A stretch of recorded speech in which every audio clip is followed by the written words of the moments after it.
Hi, my love. Sorry, I'm just getting comfy.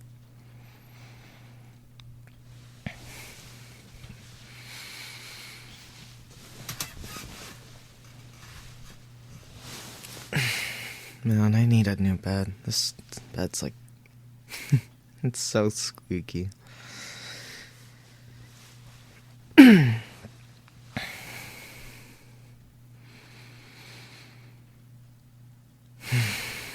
You know, after a very long day of just work and just everything and running around,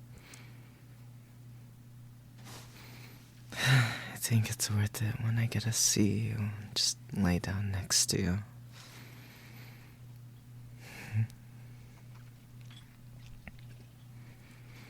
So, how's your day? It's been pretty good.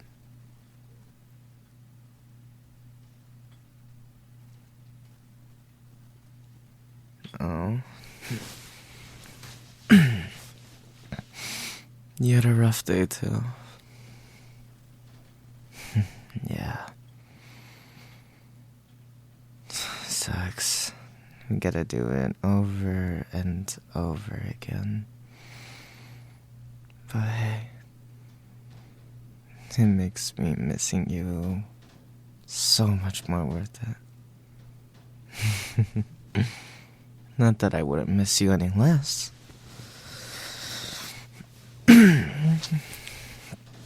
I miss you all the time.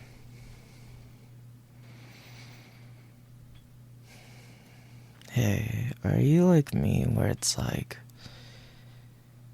even though you've been like working so much or like moving around or doing whatever, and as soon as like you lay down, you relax, it's like you would think like, oh yeah, I would just like knock out and fall asleep.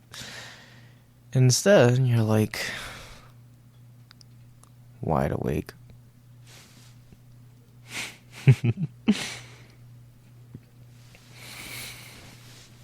That's how I feel right now.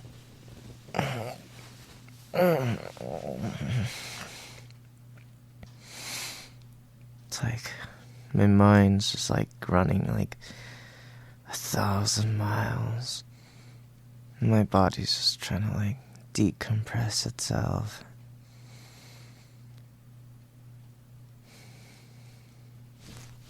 Having a hard time sleeping.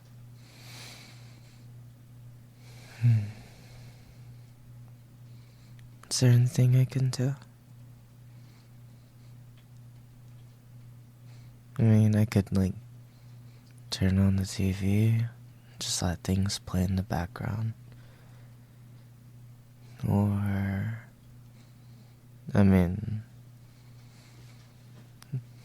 I can like put on like those like ASMR videos. Usually they help me.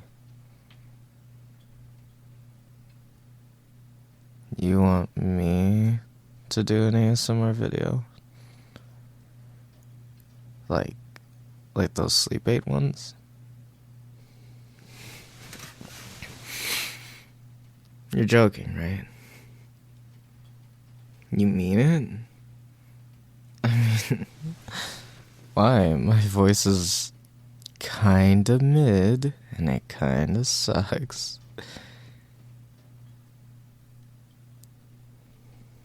Alright. So you want me to be your personal, like, ASMR sleep aid and talk to you for like an hour to make sure that you go to sleep. I mean, I can try, but there's like no guarantees. I mean, like, I could bore you to death. Is that what you want?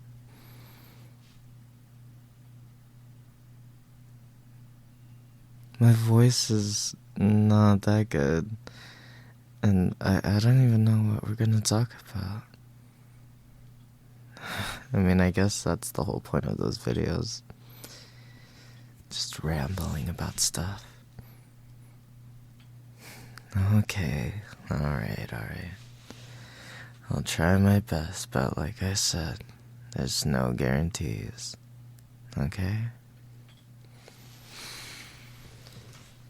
Where to start? What's something good that we can talk about? Or something bad we can talk about? I'm open to options.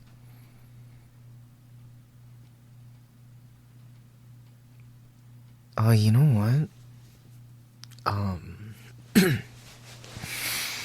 Did you know that this year is Halo's 25th anniversary?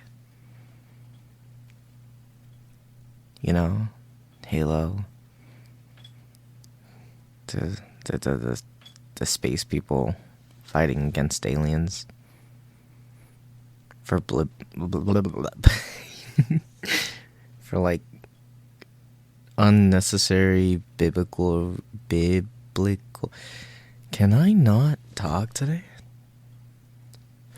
Biblical reasons. It's not even Bible. Bibble. The words of the mighty Jimmy. But anyways, yeah, Halo, you know. Green giant man fighting aliens. Well, I think I figured out what I'm gonna bore you with. Okay, well, make sure you're all comfy. You're all set. 'Cause I'm gonna bore you with just my knowledge of Halo. And trust me, it's gonna get worse the later on that I keep talking. 'Cause my brain is like at 50% too. Alright. Let's get comfy.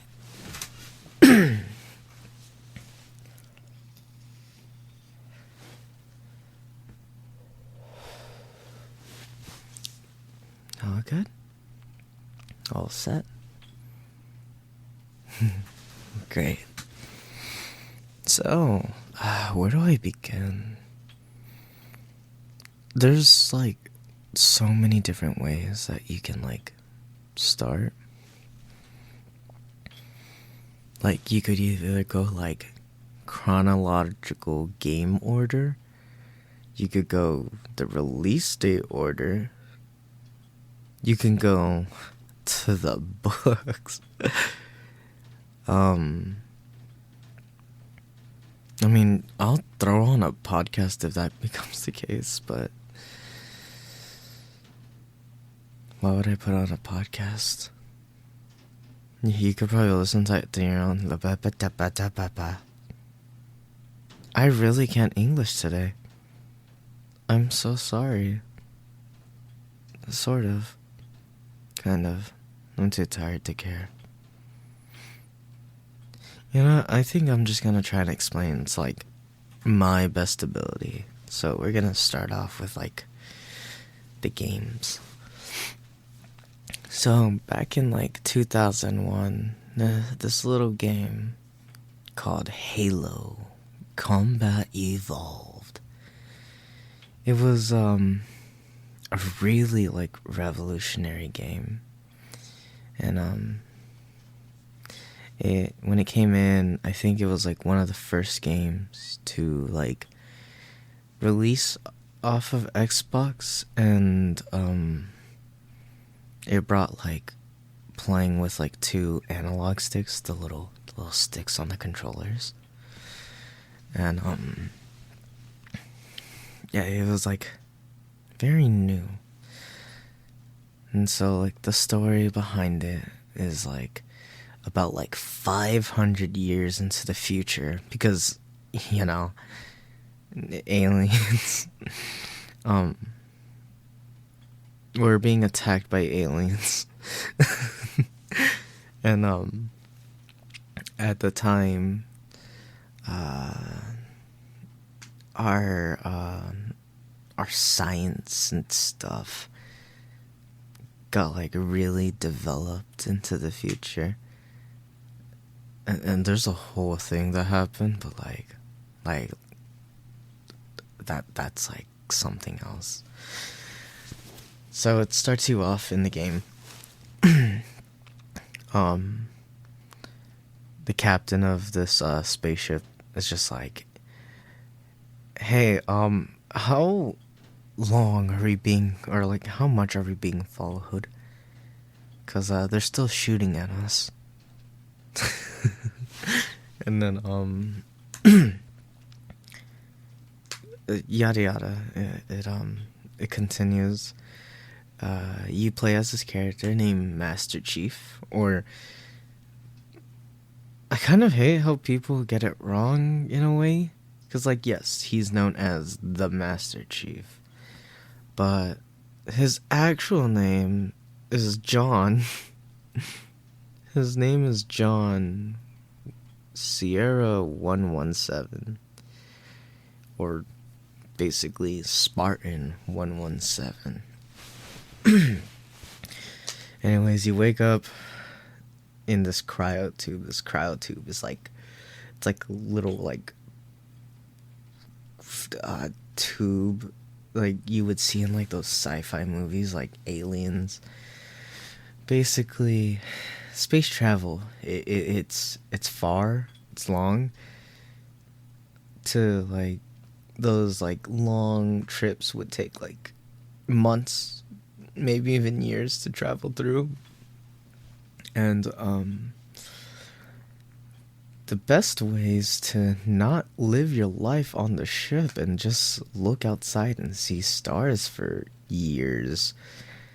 So the cryotubes basically like preserve your body, so not you don't age. Which I'm kind of thinking about that. Like, do you think when you're in like those cryotubes, it basically freezes your body, but like, do you continue like your birthday when you're like frozen in time? Or do you like continue when you unfreeze? Cause like I guess like you're still alive? I don't know how that works. What do you think? Basically like this tube thing like freezes your body and everything to preserve you. So like when like later on when it's like time to wake up, you defrost. like frozen meat in the fridge. But yeah, you freeze your body, you defrost, your body's like preserved, and then you're still like 20 years old, body like 50 years later, you're still the same. Like, anyways, whatever you think might be the case, you should totally put that in the comments below. You should really like tell me.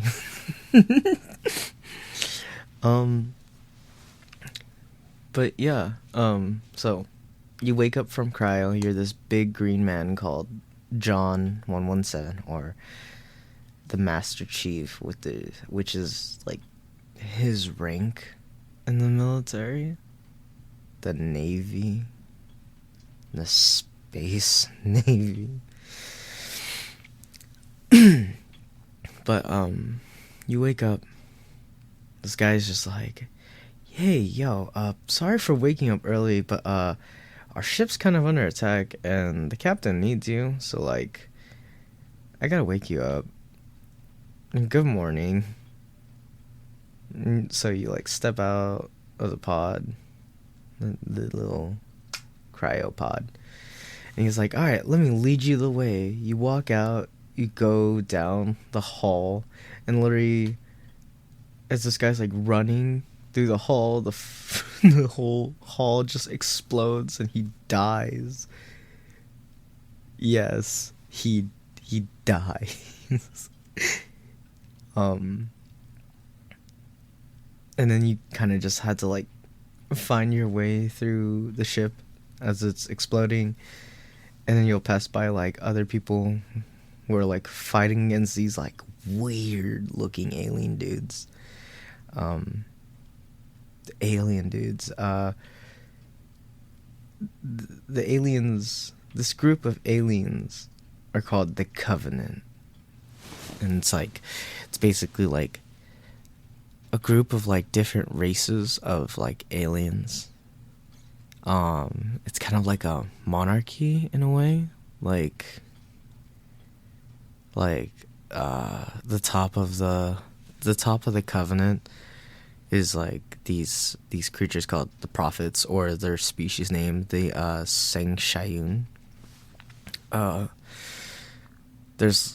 think there's like 3 prophets. There's the Prophet of Mercy, the Prophet of Regret, and the Prophet of Mercy, Regret. It was in my brain. Mercy, Regret. Oh, the Prophet of Truth. I don't know why I forgot about him. Yeah, Prophet of Truth, Prophet of Mercy, Prophet of Regret. These weird alien dudes believe in like this thing called the Great Journey. Whatever the hell that means. And then you got like your like elite soldiers called elites. So you got your group of different species that were like used for whatever reasons. So one of them was called the elites, or the Sangheli. Oh, whenever you think about Sangheli, and if like you ever see those memes, it's like the memes where it literally is like, ha ha ha, pozole. It's a weird voice line of the aliens, but yeah, you got the Sangheli, you got the brutes. I forgot their species names, but they're like giant monkeys.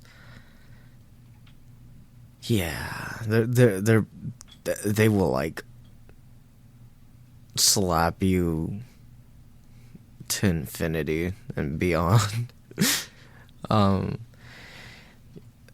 You have these weird like bird dinosaur creatures. They're called jackals, or they're called the Kigyard. Dude, the lore and the story behind the Kigyard are wild. Basically, these Kigyar, or the jackals, they're pirates. I don't know how much more I can like really explain about them. That it's kind of like what their whole deal is. They're pirates. They even have like a jackal banking system, as I've heard. You do not want to sign up for that banking system. I promise you.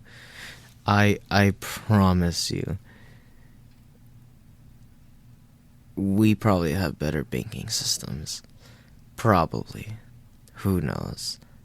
And then one of the last, but it's not the last, but it's like the smallest enemies that you fight. They're called grunts, or they're called they're called ungoi. But yeah, they're little grunts, little triangle dudes that walk around. In actual lore, they're like 6 foot tall. So like in the game, you're looking at them and you're like, oh yeah, look at that short little triangle, weird little dude. No, they're 6 feet tall. You're just like 7 or 8 foot tall. I forgot the thing. But yeah, the grunts. Random fun fact about the grunts. Apparently, I forgot where I found this, but apparently grunts taste like lobster. So, um, I'm not gonna lie, I could go for some lobster. Anyways, I totally forgot where we're at in the story. Right, guy dies in front of you. You have to find your way up to the captain. You meet up with the captain, and, he's like, hey, buddy. You see, we got a problem. This ship's not gonna make it, and, here, this is an AI. Her name is Cortana. She's gonna be your best friend. Protect her with your goddamn life. Do not lose her, because, like, she's, like, the key to everything. So now you have, like, a little AI buddy named Cortana, and she is interesting. Very, very wildly interesting. And then he gives you a gun, and for some reason in the game it's like, I don't keep it loaded, so you're gonna have to find some ammo out there. And as soon as you have access to the gun, you have literally all the ammo, like, maxed out. So I don't know why he says I don't keep it loaded. It's loaded. It's weird. We love 2001 scripting. And then yeah, you kind of like fight your way through this ship, and then just kill some aliens, and then find your way down to this weird planet called the Halo. It's basically like these giant rings. And the lore behind Halo is it's actually a weapon. So there's a bigger story than just like you humans versus like a bunch of aliens. No, it's way bigger than just that. And it goes all the way back to this ancient human society and like these other species. So Halo was a weapon to essentially kill all living matter in like a galaxy like area. And the reason why it's used to kill like this whole giant galaxy was because there was this like thing called the flood. The flood, it's like a hive mind of like infectious parasites, which basically it consumes all like the dead things, and there's no way of like legitimately killing them, except you can kill them by making them starve to death. So how do you make this infectious disease starve to death? You take away its food supply. What is its food supply? Living things. Living intelligent things. From humans to animals to other alien species to like all of that. You kill it all, and you use this ring. It goes just like across the galaxy. Halo. That's essentially like the whole reason behind Halo, this giant ring, and there's a bunch of them. It's not just one. So in the first game, you kind of just like you kind of figure out like what is Halo, because like nobody knows what it is at this time. Like everybody is just like first experiencing it, and like they're just like, it's a giant ring. Hey, you could land on it, and stuff. Am I talking too much? Am I doing this right? Are you okay? Is this a little bit too much for you?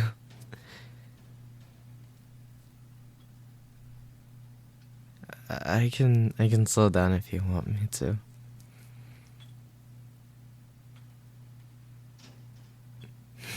Okay, I'm sorry. I think I'm just like rambling a little too much. But yeah, so yeah, in the first game you're just kind of like figuring out like what is Halo, and just kind of find out like these aliens, the Covenant, they want to have this sacred ring for themselves, as they treat it as like some part of like this alleged great journey. They basically want to have this thing for themselves. They don't even know what it's for. You find out what it's for, which is like, yeah, it's a giant beam. Like there's a giant like laser that just destroys everything, or well, every living thing. And just kind of just goes on from there. Halo 2 is basically a more in-depth story. It continues from where you last left off, where like all those things happen, but it lets you be in the point of view of something's going on in the Covenant side, like some political crap. And I don't like politics, but like I like Halo politics. Basically, the top of the line, the Prophets, they've been planning an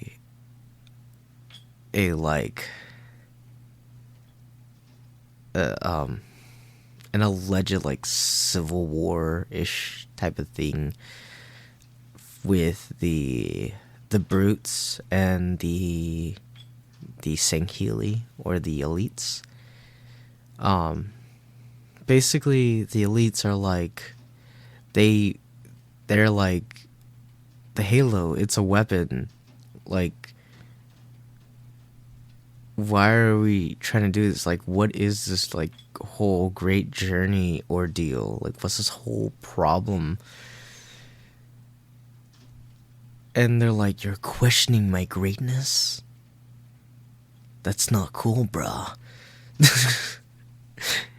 And so, the Prophets are like, basically like, why are you questioning me?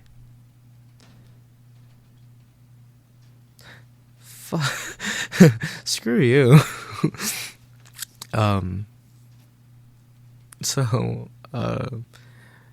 Prophets, all of them are different, but basically the Prophet's just like, you're questioning my greatness? You know what? You know who doesn't question my greatness? The brutes. For the brutes being monkey men, they're really great in strength. They're not really good at brains. They're kind of dumb. The elites, they're very smart, and they're very like loyal and athletic in a way.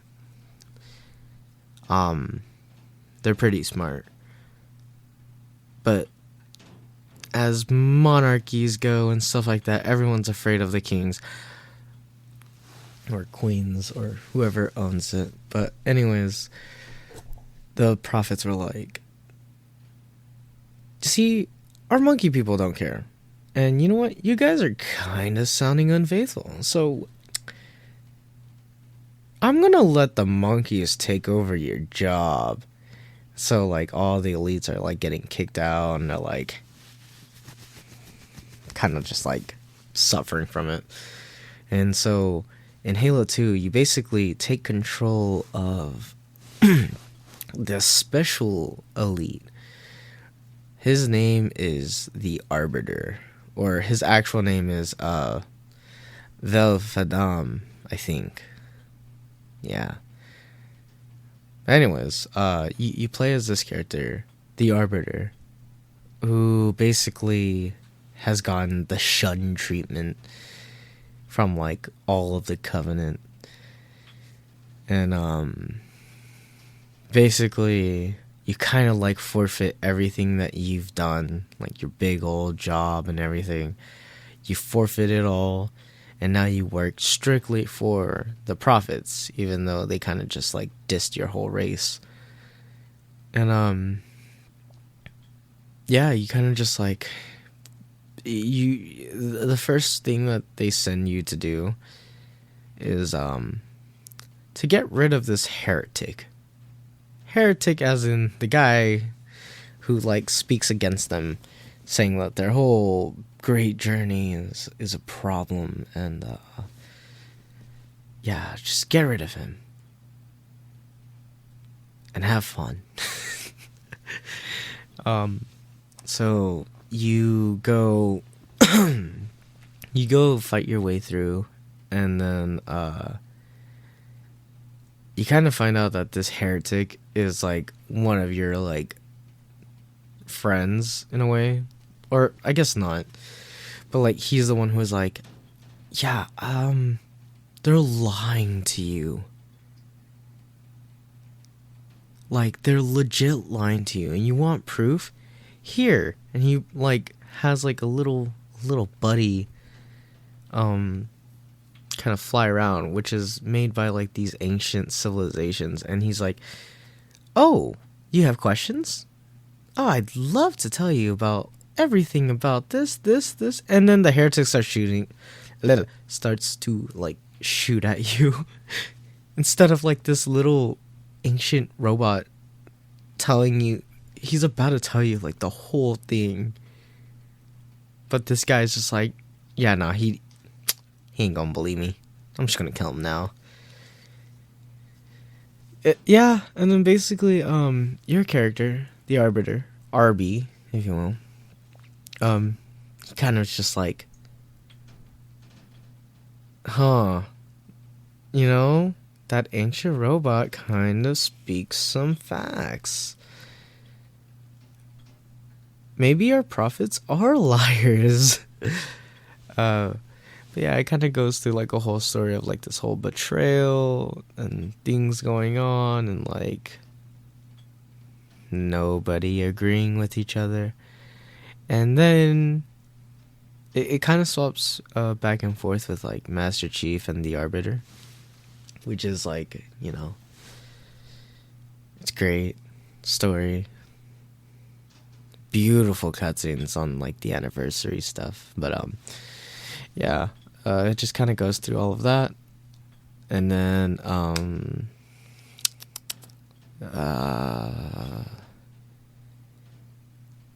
Halo 2. Oh yeah, no, it basically takes you from playing as the Arbiter to playing as Master Chief, who's just like kind of going through all of this. And then at some point in time, both the Arbiter and the Master Chief, they all get yoinked from the one and the only, the Flood, the hive mind, one of the main hive minds of the Flood is called the Grave Mine. And I'll try to quote this as close as possible. But you meet the grave mine, and he's just like, I am a monument of all your sins. Basically, he looks like a piranha plant from Mario. But instead of like those big old lips, think about like 3 pizzas as a piranha plant. I don't know how to like really like get this like. He's great. I like the grave mine. So the grave mine's like, yeah, this whole great journey, it's kind of dumb, but they're not exactly wrong. They're just like, they're saying it really wrong. And also, you humans, trying to save everything by destroying the rings. Yeah, it's kind of the same between this like great journey and you destroying the rings. So you know what? You're going to go look for these buttons, and you gotta go destroy those towers. Yeah, you do that for me. Destroy this weapon that will kill all of life. Do that for me. Which he sends the Arbiter somewhere, and then he sends Chief somewhere to destroy the activation of the ring. Basically, the Flood, or the Gravemind, was like, I'm gonna let you guys do the work into destroying these places so that you get to destroy the ring. Because here's the thing, if they destroy the ring, nothing can stop the Flood. And all of life, from humanity to the Covenant and all the other species that are with the Covenant, we're all screwed. The Flood is quite a crazy concept. The Flood basically can infect everything in its way. We're talking about like the living things, but they can also infect any artificial intelligence, computers and stuff like that. They call it logic plague. Basically, think about something that's filling, like, think about like a memory card. You know how like a memory card like has like a maximum amount inside it? Yeah, think about something that's like forcing like a lot of information. In fact, more than a lot, more like infinite information about the universe and life. Your storage device cannot carry that much information. And once the stuff is full and you're trying to shove more into it, basically you're gonna destroy the artificial intelligence or any storage device. Yeah, that's what the Flood does to technology. It's like, let me keep feeding you like more information. Here, have some more. Here, have some more. That scene from like Wreck-It Ralph, where it's like the bunny gets the milkshake and the kitty gets the pancake. That's oh my god, that's basically the Flood. Oh. Oh, that's crazy. I just thought about that. Um, yeah, that's wild. I totally forgot how Halo 2 ends. But let's jump to Halo 3. This game is very special to my heart because this is technically the second Halo I played, but this is the first Halo that I had brain development. This is what gave me my tism for Halo. Um Halo 3 was such a revolutionary addition to gaming in general because it brought couch play and online multiplayer and stuff like that. Now, yeah, of course you could play other games like this, but not the way Halo kind of did it. Halo kind of just Halo 3 kind of brought all of it. And I can confirm because I was like 7 years old when it came out. And it was my favorite game of all time. It's probably why I'm talking about it now. So, yeah, Halo 3 came out. And oh boy, was it such a wild, crazy thing. The story behind it was kind of meh. You kind of continue, but this time instead of just you playing as either or of humans and aliens, it's kind of like a mini joint operation in a way. So you're playing as Master Chief and the Arbiter if you have a second controller. But basically you kind of continue. Chief does not have Cortana. She stayed on the big Covenant ship, and the Covenant ship kind of got infected by the Flood, and so Cortana is now in this infected spaceship. And so basically you kind of go on an adventure with Arby to fight your way through and basically grab Cortana and get out. And that's essentially the whole story behind Halo 3. With also, more destruction, blowing up stuff, whatever. But Halo 3 was, I believe, was more known for its multiplayer. This is when everyone could play together, and there were so many game modes and creativity and people making stuff, and it was such a real crazy time, and it was fantastic. It was fun, man. So many years. I think this is also where they brought dual wielding. It was either dual wielding in that or dual wielding in Halo 2. But anyways,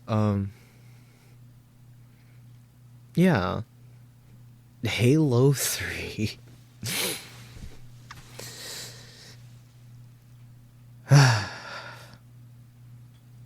How are you doing?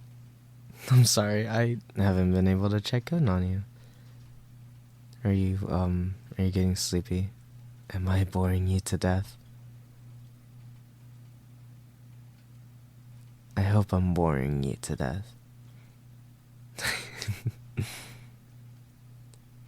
Yeah, I'm talking. I'm rambling so much right now. Well, just checking in, just making sure you're okay. Alright? But yeah, are you okay? Is everything fine?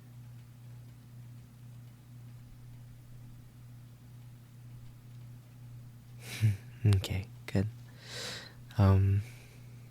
Shall we continue on the ramble?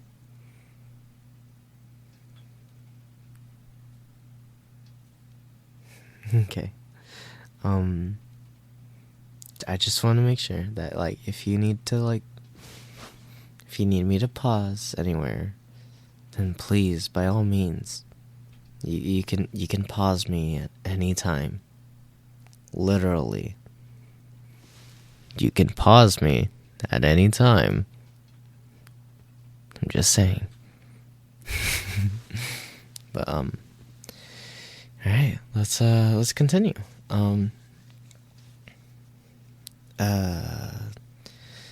Halo 3's story, it's fun. It's a very fun campaign. You just run through a lot of things and like explode things and fight your way through. As I've heard from my favorite podcast, Halo 3, it's a bad story writing, but it is a good campaign. Like, for fun and replayable, Halo 3. We continue to the next game, which is actually a weird place to put it. This game is called Halo 3 ODST. So, in the human side of like military forces, we can start off at the very bottom and we'll go up. So in the very bottom, you have like your regular military, Marines. The Marines are like how like our military is today. Run, gun. They don't have a lot of like special abilities. They are slightly juiced with like certain serums and stuff that make them slightly better than your average day Joe. But going against the Covenant, they will probably die pretty easy. And then we go up to our like basically our special forces, and these people are called ODSTs. ODST stands for Orbital Drop Shock Troopers. There we go. Basically, ODSTs are like the SWAT team of police forces, the Navy SEALs of the Navy, the Delta Force of Army. They're the special forces. They are still like just like your average Joe, except they've been going through like some heavy training, and they have slightly better equipment. Like they have their helmet that lets them breathe out into outer space for like 15 minutes or so, which is not a long time, but it's long enough for like them to like be out there. And like their main thing is that they drop from these pods. We'll call them like hell pods, like hell divers. But basically their whole special thing is that they get into these pods and they could drop anywhere. Like if they need to like drop, what the hell was that? Anyways, if they need to drop behind like enemy forces, you can just launch those pods from space, dropping right onto or right behind enemy forces, and like basically just like overwhelm or overpower or like just ambush in a way. If there's like a war going on, like you need more people, and like just driving and walking there isn't fast enough, drop them from space and they'll be there in like 5 to 15 minutes. And then there's the Spartans. And you know what? I think it's a perfect time to like talk about the Spartan whole ordeal. Basically, the whole thing about Spartans, if you like Greek mythology, there were supposed to be 300 contestants. And the process of making Spartans was very, very not legal. Basically, the scientist, Dr. Halsey, had this random thought in her brain that she was like, I need to make super soldiers, but there's only one way to do it. So she had this special serum, and the serum is kind of dangerous. The only way that the serum could work is if you grow with it. If you take it when you're older, you take the serum, and at the time the serum was basically at its like max potential, your body would not grow with the serum, and the serum would end up like pushing you to the max instantly. And because it's happening in such a fast time, your body can't take it and you're gonna die. Yeah. So, what do we mean by like growing with this serum? Basically, this doctor was like, well, so we're gonna grab a bunch of 6-year-olds, handpicked, and we're gonna kidnap them. I'm telling you the truth. This is Halo. So the whole thing is, she would handpick a bunch of kids who were just special, very special kids. So she picked like 300 of them, or tried to, and that ended up being cut in like half because a lot of them, I forgot the reason why, but basically she ended up kidnapping them and replacing them with these clones. The clones of the kids that she kidnapped. And these clones, the craziest thing about them was they were very special into the way of they would die almost immediately. These are like carbon copy clones, but they're so fragile that they'll end up dying from like organ failures and stuff like that, because replicating a human one for one is quite impossible and probably really illegal and expensive. But basically she was like, okay, well, I kidnapped a bunch of kids, have them replaced, so once they die, their lives are like under wraps. So a lot of the kids were like not so thrilled about being kidnapped, and well, it sucks. They went through this like rigorous, like very difficult training, and when they were basically all sort of kind of ready, time to do this whole surgery thing where they would replace their bones with like titanium bones and do all of this like tech wear and to start this super serum. A lot of these kids did not make it through the surgery. So we have like maybe about like 100 something of these kids now. From the 300 that they were allegedly supposed to be going, jumped down to like 100 something.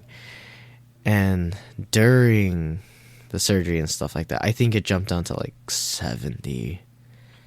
All these kids, they had to go through serious, like, majorly difficult training. They literally had to go through, like, hell. And, that was no bueno. Sad thing is that some of these kids escaped this training and they were basically like almost done with their whole training thing. Some of these kids were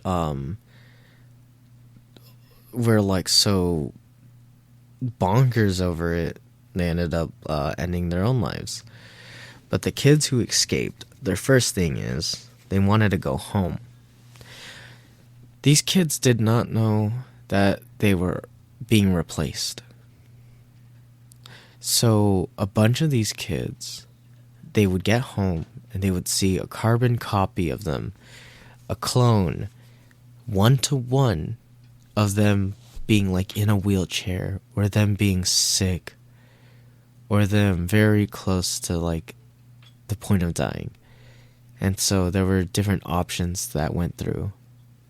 One, the original would stare at the clone and either through rage or something would end the clone's life. Number two, they would see the clone and they just have a bunch of realization that like, I've just been replaced, my life is meaningless, and they would end their own lives. Another option was they were just like, so this is it, I've been replaced.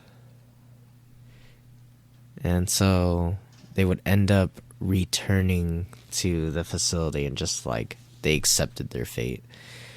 And another option, which is a rare one, they just left.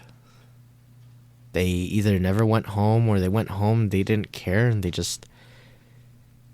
ran off to try and live their own life. Some of the people who just ended up staying and just like went through the whole process was like your one and only Master Chief. And like he has a whole team and stuff like that. But yeah, dude, the creation of Spartans. By the ways, they were made before aliens started to attack. If that makes you like change your mind about everything about this, just think about this. A big, giant, super enhanced human was not made to fight these aliens that are like taking over. No. These experimented military kidnapped poor children were created into becoming a killing machine before the aliens. Basically what happened was they were created to fight against people. Basically, like, they're called insurrectionists. They were made, all these Spartans were made to fight against these humans, these people. And it was just so lucky that at the time that this whole thing was going on was the time like when they were making all these kids into super soldiers. The aliens decided to attack at the right time. And this whole thing happened where like if Dr. Halsey didn't decide to like make these super soldiers at the right time, humanity would probably be gone. But like I said, perfect timing. These super soldiers basically ended up changing like the fate of this world.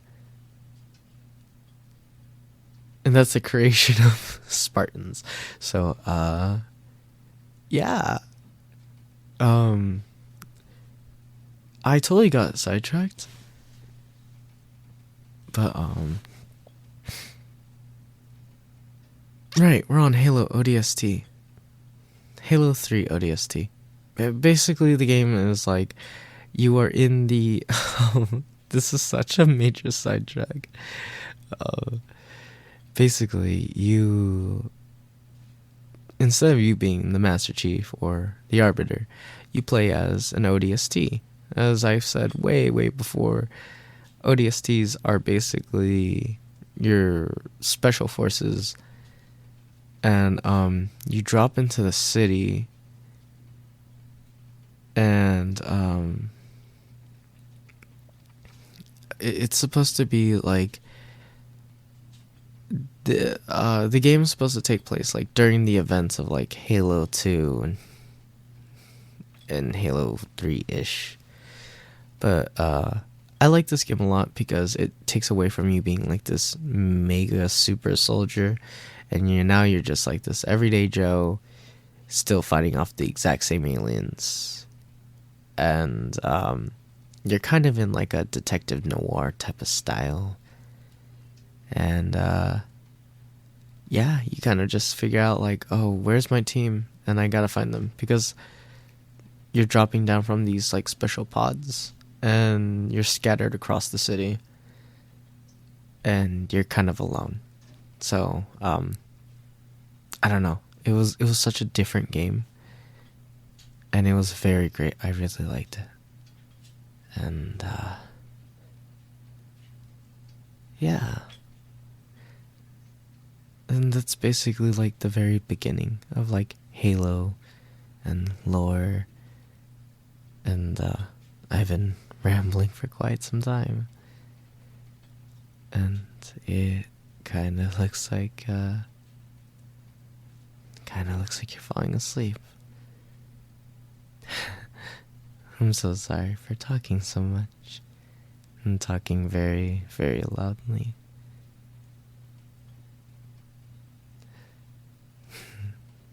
Well, if you're still awake just a little bit, I hope my rambling helps. And I think I'm gonna let you go to sleep.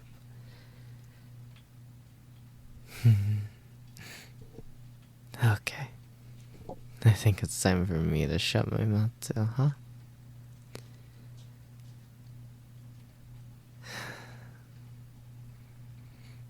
Thank you for listening.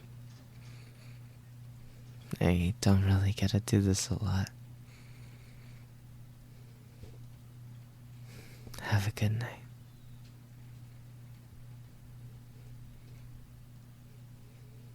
I'll see you in the morning, my love. Good night, baby.